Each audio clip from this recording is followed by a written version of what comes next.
आज की कहानी का नाम है दोस्तों मगरा। ये राज कॉमिक्स की योद्धा सीरीज की कहानी है। तो देखते हैं कहानी कैसी है। राजनगर की जानी मानी ट्रांसपोर्ट कंपनी। आज गोदाम में काफ़ी कीमती सामान रखा हुआ है मैनेजर, इसलिए आज रात तुम्हें यहीं रुकना है। Okay sir.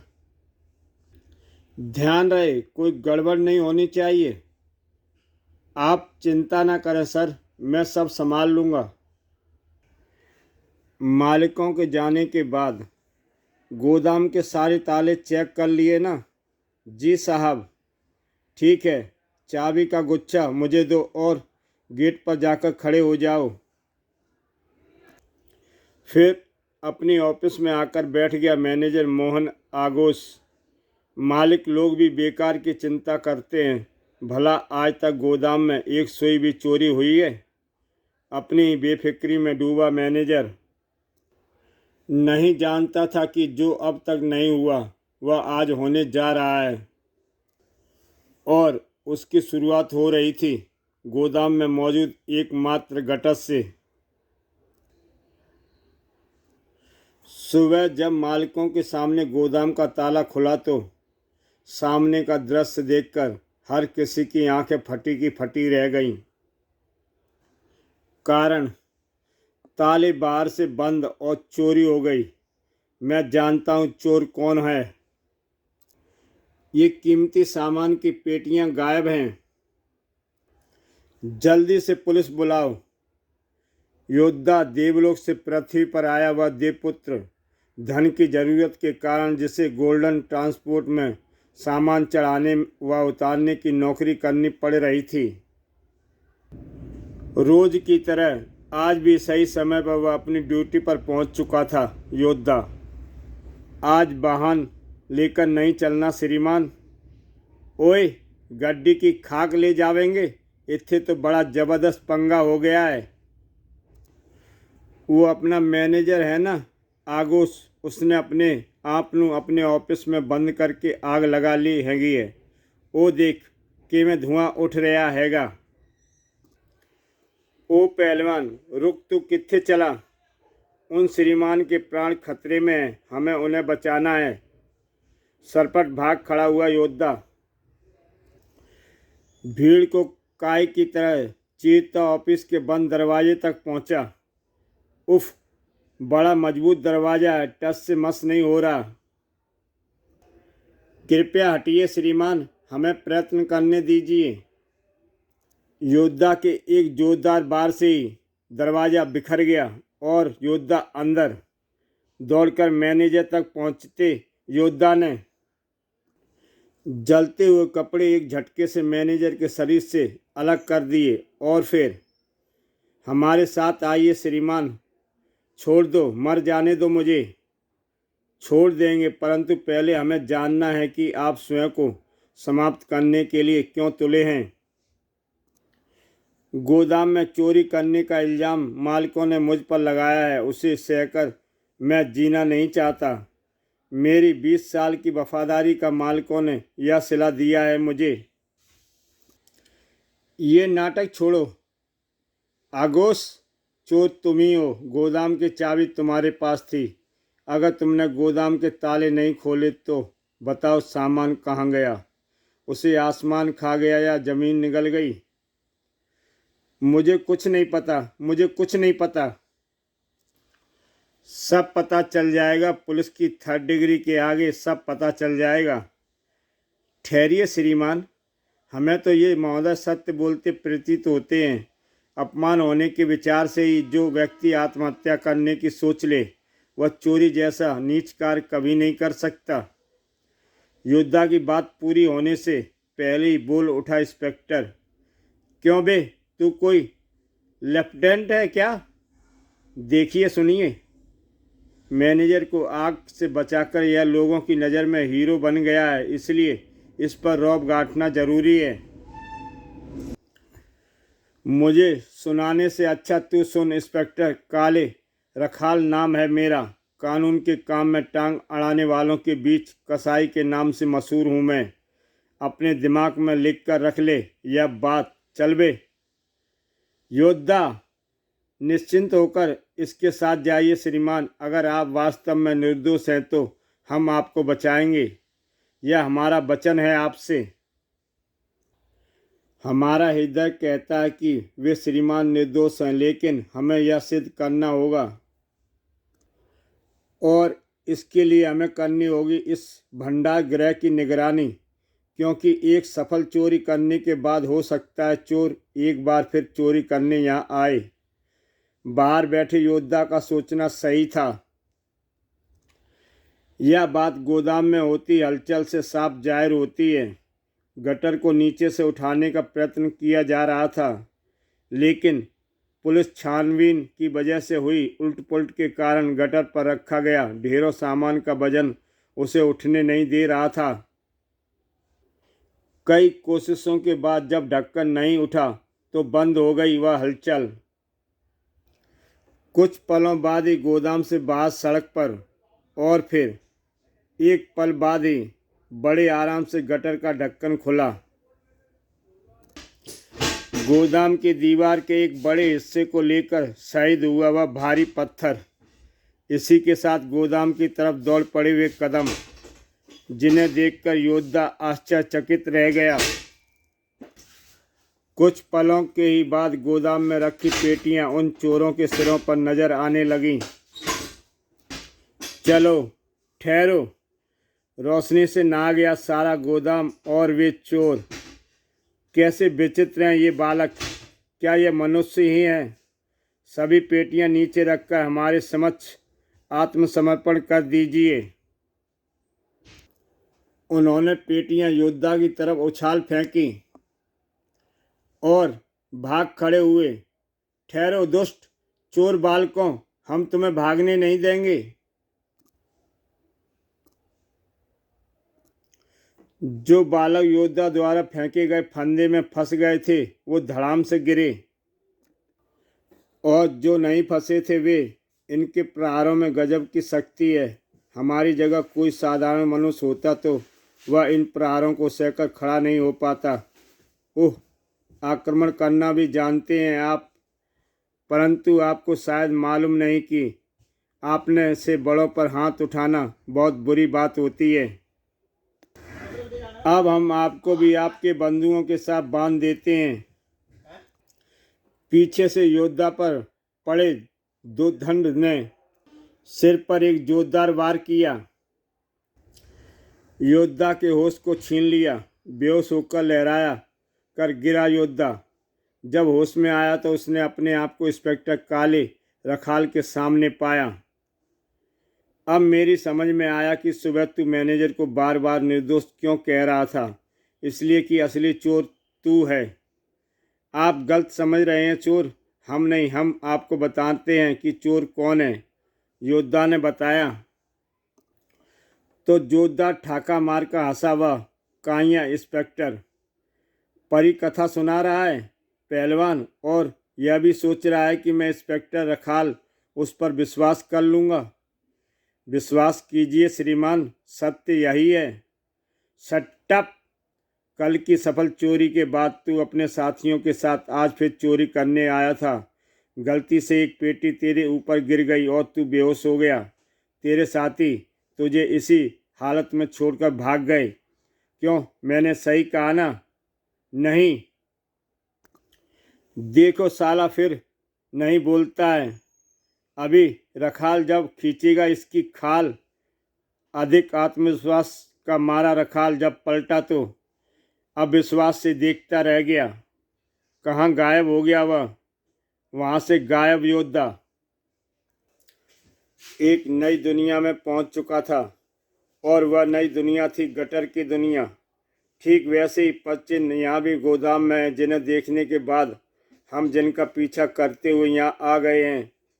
इसका तात्पर्य हम अब एकदम सही रास्ते पर बढ़ रहे हैं। परंतु अब हमारे सामने यह दुविधा आ गई है कि हम सामने दिखते तीनों रास्तों में से किस रास्ते पर आगे बढ़ें, क्योंकि आगे बहते पानी ने उन पद चिन्हों को मिटा दिया है। तभी एक रास्ते से गूंजी उस आवाज़ ने योद्धा की मुश्किल को हल कर दिया। ओह! चमगादड़ के चीखने की आवाज़। उन्होंने अवश्य इस राह में बढ़कर चमगादड़ के आराम में विघ्न डालकर उसे चीखने के लिए विवश किया है। हमें इसी राह से आगे बढ़ना चाहिए। इधर क्या? ओह नहीं, एक बाहरी आदमी गटर में घुसकर हमारी तरफ ही बढ़ रहा है। नहीं, ऐसा नहीं होना चाहिए।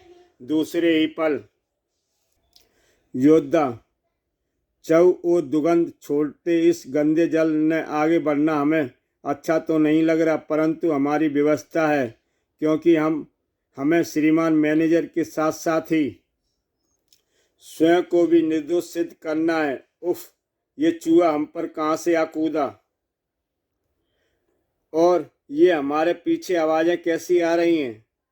चौंक कर जो पीछे घूमा योद्धा, तो नजर आया उसे वह रोंगटे खड़े कर देने वाला दृश्य, किंतु योद्धा के लिए नहीं।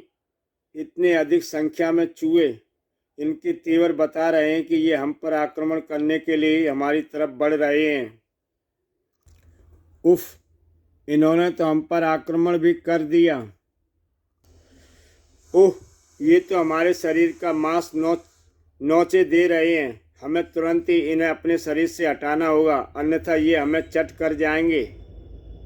दूसरे ही पल योद्धा के हाथ तेजी से चलने लगे, लेकिन जितनी तेजी से योद्धा के हाथ उन चूहों को अपने शरीर से हटा रहे थे, उससे दुगनी तेजी से चूहे उसके शरीर पर चढ़ते जा रहे थे। उफ! इनकी संख्या बहुत अधिक है। हम इस तरह इन्हें अपने शरीर से नहीं हटा पाएंगे। इसके लिए तो हमें प्रयोग करना होगा अपना ढकमाघन। दोस्तों, आपकी सुविधा के लिए हम बता दें, ढकमाघन योद्धा के हथियार का नाम है। अब हमारे शरीर तक पहुंच पाना असंभव है दोस्तों। सैकड़ों चूहे योद्धा के कहर का शिकार हुए और सैकड़ों अपने साथियों का हाल देखकर दुम दबाकर भाग खड़े हुए। तब कहीं जाकर साफ हुआ योद्धा के आगे बढ़ने का रास्ता, और यह खबर तुरंत ही यहाँ पहुँची। ओह! बहुत बहादुर निकला वह जो मेरे सैनिकों को मात देकर आगे बढ़ गया, लेकिन देखते हैं ऐसे वह कब तक बचेगा। उसे अपने जाल में फंसाकर मौत के मुंह तक ले जाओ। गटर की अनजानी दुनिया में चोरों की तलाश में आगे बढ़ता योद्धा अचानक चौंका। अरे! सामने तो वही चोर बालक खड़ा है जिनकी खोज में हम यहाँ आए हैं। वह हमें देखकर भाग खड़ा हुआ, परंतु अब हमें उसे भागने नहीं देंगे। तेजी से भागता हुआ योद्धा जब उस मोड़ तक पहुंचा तो हैरान रह गया। अभी तो वह बालक यहाँ था, इतनी शीघ्रता से किधर भाग गया? इस रास्ते पर इधर से ही इसके पानी में भागने के स्वर सुनाई दे रहे हैं। उधर ही भाग लिया योद्धा। योद्धा जैसे जैसे आगे बढ़ता जा रहा था, वैसे वैसे आवाज़ के करीब पहुंच रहा था। आवाज़ें बता रही हैं कि पानी में भागते उस बालक के हम नज़दीक पहुंचते जा रहे हैं, परंतु आगे अंधकार है, इसलिए वह बालक हमें दिखाई नहीं दे रहा।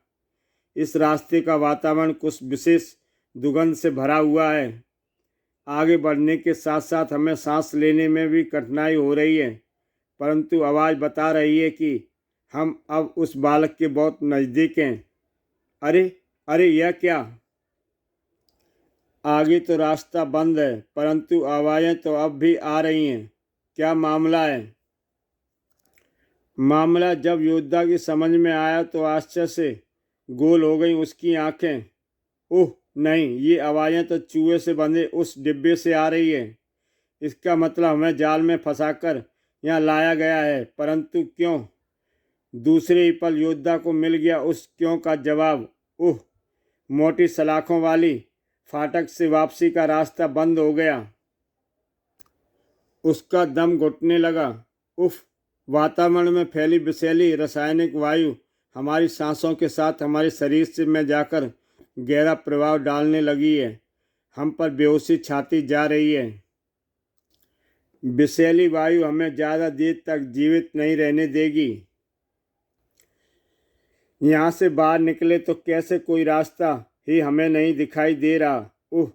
अब तो सांस लेना दुभर हो रहा है। लगता है इसी गंदे जल में हमारी जल समाधि बनेगी। जिंदगी के लिए छटपटाते योद्धा के मस्तिष्क में अचानक कौना वह विचार, हम भी व्यर्थ ही रास्ते की खोज में लगे हुए हैं। अरे हम उस ढकमाघन के स्वामी हैं जो पर्वतों को चीरकर रास्ता बनाने की क्षमता रखता है। इसके आगे भला इस दीवार की क्या बिसात है। दीवार तोड़कर दूसरी तरफ आया योद्धा। ढकमाघन के सहयोग से हम साक्षात मृत्यु के मुंह से निकले, परंतु इस सर्वथा नए एवं विचित्र संसार में हम आगे ऐसा न हो, इसलिए हमें शीघ्र ही उन्हें खोजना होगा। परंतु कहाँ और कैसे खोजें उन्हें। एक क्षण पता चल गया, वहाँ कैसे पहुँचा जाए। यहाँ से चोर, तुम्हारे जाल में फंसकर भी हम जीवित कैसे हैं, यह सुनने में आपको आनंद नहीं आएगा। शैतानों बालक, तुम जिंदा हो पर कैसे। इसलिए यह सुनो, हम आप तक पहुँचे कैसे। आपके इस चूहे का पीछा करके जब हमें यहाँ आए तब से हमने इसे आपके इर्द गिर्द ही देखा, इसलिए हमने अनुमान लगाया कि न हो यह चूहा आपका संदेश वाहक है। बस यही सोचकर हम इसके पीछे चल पड़े और यहाँ आ पहुँचे। अब अगर आप अपनी खैर चाहते हैं तो सीधी तरह बताइए कि आपका वह सरदार कहाँ है जो असाधारण शक्ति का स्वामी है। बताइए, अन्यथा हम आपको इन बच्चों को डराने की जरूरत नहीं। पहलवान, मगरा खुद ही तुमसे मिलने आ गया है। लेकिन इतना याद रख, तू मगरा से नहीं अपनी मौत से मिल रहा है, क्योंकि बाहरी दुनिया के तुझ जैसे कीड़ों को मगर तड़पा तड़पा कर मारता है। उफ, असाधारण शक्ति के स्वामी है श्रीमान मगरा। उन्होंने तो हमारी गर्दन ही तोड़ डाली थी, परंतु वे एकाएक गायब कहाँ हो गए। उन बालकों को लेकर कहीं फिर भाग तो नहीं गए। नहीं पहलवान, यह मगरा की दुनिया है और मगरा ना यहाँ से कभी भागता है ना भागने देता है। योद्धा को गहराई तक दबाते चले गए मगरा के हाथ। पानी में दम घुटने की वजह से बुरी तरह छटपटा उठा योद्धा। अगर अपनी पूरी शक्ति लगाने के बाद मगरा की पकड़ से छूटकर पानी से बाहर न आता तो लाश बन गया होता। अपने हमलावर को इस बार भी गायब पाया योद्धा ने। एक बार फिर गायब हो गए मगरा, परंतु ये हमें क्या हो रहा है। हम यह सोचकर तुम्हें अपने पर हावी क्यों होने दे रहे हैं कि हमारे लिए यह संसार नया है। हमें ये कैसे भूल रहे हैं कि हम योद्धा हैं और योद्धा का कार्य मात्र लड़ना होता है। युद्ध कहाँ हो रहा है, रणक्षेत्र कौन सा है, यह सोचना उसका कार्य नहीं। सोच में डूब गया था वह, यह भूलकर कि युद्ध के दौरान सोचने वाला योद्धा अपने शत्रु को अपने ऊपर हावी हो जाने का मौका देता है। ठीक इसी तरह और इस बार योद्धा को जकड़ने वाला अकेला मगरा ही नहीं था, उसके साथी भी उसके साथ थे। तुझे हराना होगा पहलवान, क्योंकि गटर के चूहे तेरा मांस नोचने के लिए बेताब हो रहे हैं। नहीं, हमें पराजित नहीं होना, कदापि नहीं, क्योंकि पराजित हो जाने का दूसरा अर्थ है मृत्यु। दांतों पर दांत जमाए अपनी पूरी शक्ति लगाकर चला गया वह शक्ति का देवता, जिसका परिणाम बहाव के साथ नीचे गिरे सभी तेज बहाव उन्हें अपने साथ बहाकर ले चला। इसी के साथ एक वैसी ठाका गूंजा मगरा के हलक से, अब कोई नहीं बचेगा पहलवान, ना हम ना तुम, क्योंकि तेजी से बहता यह पानी का रेला काफ़ी ऊंचाई से नीचे नुकीली चट्टानों से भरे नालों में जाकर गिरता है।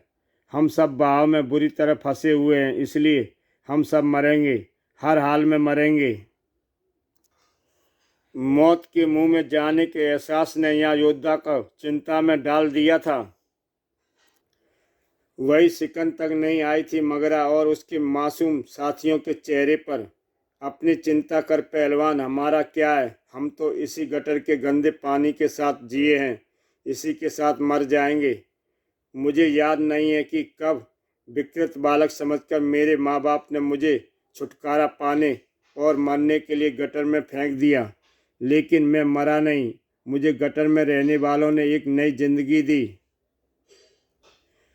उन्हीं की बदौलत इस गटर के गंदे पानी में खेल कूद कर मैंने अपना बचपन बिताया और जवानी की दहलीज पर कदम रखा। गटर को अपनी दुनिया मान लिया मैंने, क्योंकि मैं जानता था कि बाहरी दुनिया मुझे कभी स्वीकार नहीं करेगी।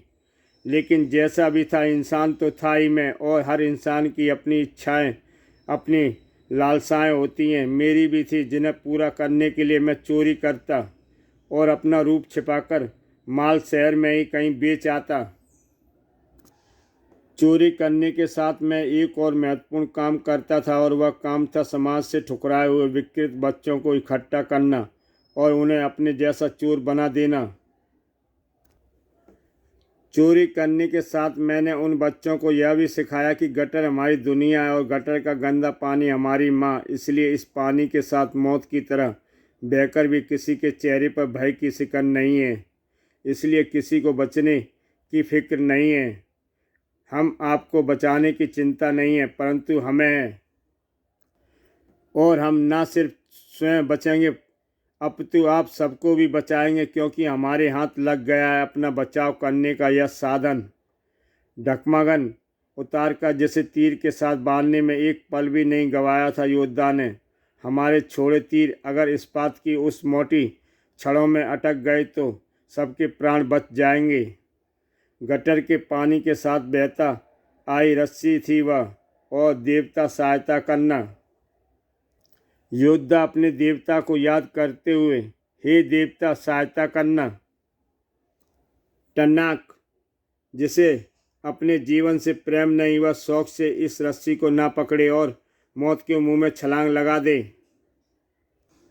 जिंदगी बचाने के लोभ को कोई भी सवरण नहीं कर पाया। मौत को देखकर ठाके लगाने वाला मगरा भी नहीं।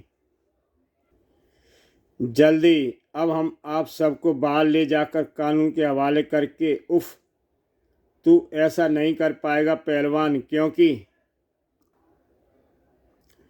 गटर की दुनिया से मगरा को कोई भी बाहर नहीं ले जा सकता।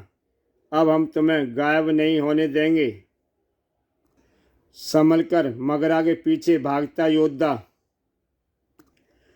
लेकिन तभी, उफ, ये बच्चे, हटो पीछे। इतने समय में ही, ओह, आखिर हमसे बचकर निकलने में सफल हो ही गए श्रीमान मगरा। परंतु अब हम उन्हें ढूंढेंगे नहीं, निकलेंगे, क्योंकि समाज से ठुकराए हुए मगरा और उनके सहयोगी बालकों को भी जीवित रहने का अधिकार है, और वह अधिकार उन्हें इसी संसार में मिल सकता है। रही हमारे और मैनेजर महोदय के निर्दोष होने की बात, तो इन पेटियों के बरामद होते और इन दो बालकों की गवाही से ही प्रभावित हो जाएगी। साबित हो जाएगा कि मैनेजर और हम चोर नहीं हैं। और योद्धा उन दोनों बालकों को अपने कंधे पर लेकर गटर से बाहर निकलने लगा। इसी के साथ दोस्तों, ये कहानी समाप्त होती है। ऐसी ही बेहतरीन कहानियाँ देखने के लिए यूट्यूब चैनल कॉमिक्स तक सब्सक्राइब करें और देखें एक से बढ़कर एक बेहतरीन कहानी। तो दोस्तों, फिर मिलते हैं एक नई कहानी के साथ।